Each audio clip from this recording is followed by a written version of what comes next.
এখন Facebook social মিডিয়ার যুগ। এখন একটা মানুষকে আপনি একেবারে কাপড় চোপড় খুলে ফেসবুকে দিয়ে দিলেন, বেশ একটা বড় সালিশদার হয়ে গেলেন, বড় একটা মাতবর হয়ে গেলেন। একটা ঘটনা ফেসবুকে সোশ্যাল মিডিয়ায় ভাইরাল হয়ে গেছে। মসজিদের ইমাম সাহেব অনৈতিক কার্যকলাপে ধরা পড়ছে, এলাকার লোকজন তাকে ধরছে। আমার ভিডিওটা হচ্ছে যারা সালিশ করতে গেছে, যারা ইমাম সাহেবকে ধরার জন্য গেছে, তাদের উদ্দেশ্যে কিছু কথা বলা। প্রথমত, মসজিদ সেখানে যে কাজটা করছে এটার ক্ষমার যোগ্য না, আর যে কাজ করছে এটা তো অবশ্যই ক্ষমার যোগ্য কোনো কাজ নয়। কিন্তু যেহেতু ইমাম সাহেব এবং ওই মহিলাকে একসাথে তারা পাইছে, প্রয়োজন ছিল মহিলাটাকে সেফে নিয়ে একটা ভালো সালিশি ব্যবস্থা করা, আইনগত বিচার ব্যবস্থা করা। কিন্তু মহিলাটার কাপড় চোপড় খুলে যারা ভিডিও করছে, এটা কি সালিশদারির ভিতরে পড়লো?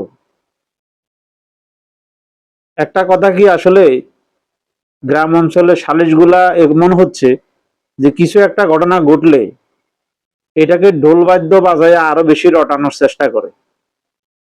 আপনি ঘটনা যত খোলামেলা করবেন, তত মানুষের চক্ষু লজ্জা শরমটা চলে যাবে। ওখানে যারা সালিশ করতে গেছে, আমি মনে করি এরা ইমাম সাহেবের চাইতে কোনো দিকে কম নয়।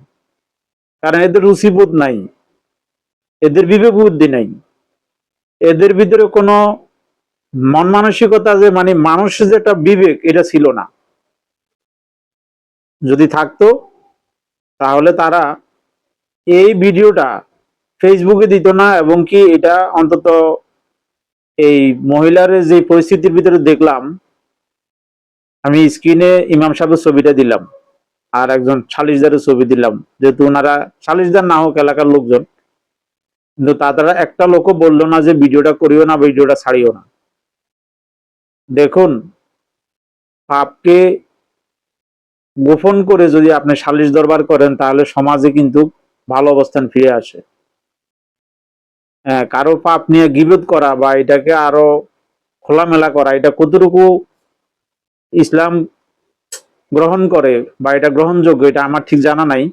তবে সামাজিকভাবে আমি মনে করি এটা সম্পূর্ণরূপে একটা অন্যায় করছে, কারণ এটা কোনো বিচার সালিসের ভিতরে পড়তে পারে না। এই সমস্ত কার্যকলাপ অতীতে আগে পরে অনেক হয়েছে, অনেকে দেখি ভিডিও করে, অনেক কিছুতে দেখি ভিডিও করে। সব সময় ভিকটিম যারা, তাদের ছবিগুলা ফেসবুকে সোশ্যাল মিডিয়ায় ছড়াইয়া দেয়। যারা ভিডিও করে তারা মনে করে কি এটা দেখিও অন্য একজন সচেতন হয়ে যাবে। এতে করে কি হচ্ছে, ফেসবুকে এই ভিডিওটা বাচ্চা থেকে শুরু করি আবাল বিদ্যা সবার সামনে যাচ্ছে। কেউ লজ্জা পাইতেছে, কেউ খারাপ বলতেছে, কেউ ভালো বলতেছে। তো বাংলাদেশে এই ঘটনাগুলা অসংখ্য হইতেছে, কারণ বিচার ব্যবস্থা সেরকম ভাবে কঠিন নাই বিদায় এগুলা হচ্ছে। এখন ফেসবুক সোশ্যাল মিডিয়ার যুগ। এখন একটা মানুষকে আপনি একেবারে কাপড় চোপড় খুলে ফেসবুকে দিয়ে দিলেন, বেশ একটা বড় সালিশদার হয়ে গেলেন, বড় একটা মাতবর হয়ে গেলেন। যে সময় ফেসবুক ছিল না, আজ থেকে 20 বছর আগে ফেসবুক ছিল না, তখন মানুষ সালিশ করে নাই, তখন কি এই ফরকিয়া হয় নাই, তখন এই ধরনের ঘটনা ঘটে নাই। পৃথিবী যতদিন আছে অপরাধও আছে, ভালো মন্দ আছে।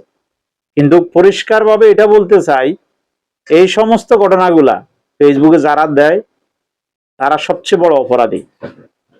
কারণ তার সমাজ, তার এলাকা, তার নিজস্ব একটা বাউন্ডারি, তারা এগুলা চিন্তা করে না। তারা এগুলা কখনো চিন্তা করে না। ইমাম সাহেব, তাকে ইমাম বলা তো এখন ঠিক হবে না। সে অপরাধ যতটুকু করছে সেটা কোনো মতে ক্ষমার যোগ্য না। আর মানুষই তো ভুল করে, শয়তানকে তো মানুষের পিছনেই দিয়েছে ভুল করার জন্য, ভুল করানোর জন্য। এখন এখানে সমস্যা আছে, সমাধান আছে, আইন শৃঙ্খলা বিচার বিভাগ আছে। যদি আপনি আইন শৃঙ্খলা ভাবে থানায় দিতে না মন চায়, তাহলে এলাকার 50 জন 20 জন বসে একটা সুরাহা করা প্রয়োজন ছিল। সুতরাং কথাগুলো এই জন্য বলছি, এই শুধু এইটাকে কেন্দ্র করি না, এই সমস্ত ঘটনা যারা ফেসবুকে দেয় তারা সবচেয়ে নিকৃষ্ট লোক। আপনি পুরুষটার ছবি দেন, সমস্যা নাই, বা মহিলাটার যদি কোনো ছবি দিতেই হয় একটু মানে দেখা যাওয়ার মতো, বা মানুষ চিনুক যে এই মহিলাটাই কাজটা করছে, এরকম একটা ছবি দেন। একেবারে এমন একটা পরিস্থিতি করে ছবিগুলা ভিডিওগুলা করে, মানে ওদেরও মন মানসিকতা রুচিশীল এরকম নোংরামি। এই জন্য না বলি আর পারলাম না, গজবটা এইভাবেই পড়ে।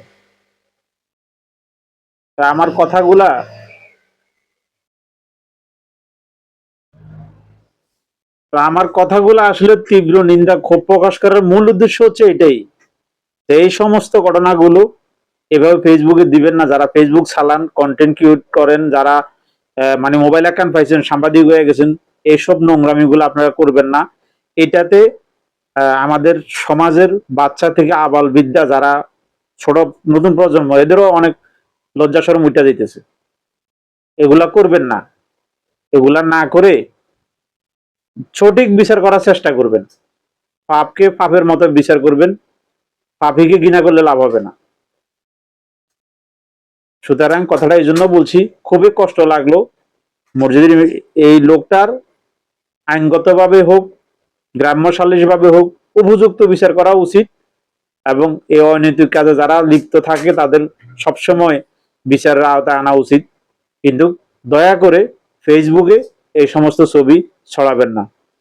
আমার কথাগুলো যদি আপনাদের কাছে ভালো লাগে, আশা করি কমেন্ট বক্সে জানাবেন। আমি যে কথাগুলো বলছি, আমি এটার পক্ষে বলছি না বিপক্ষে বলছি, কতটুকু যুক্তি, অবশ্যই কমেন্ট করে জানাবেন।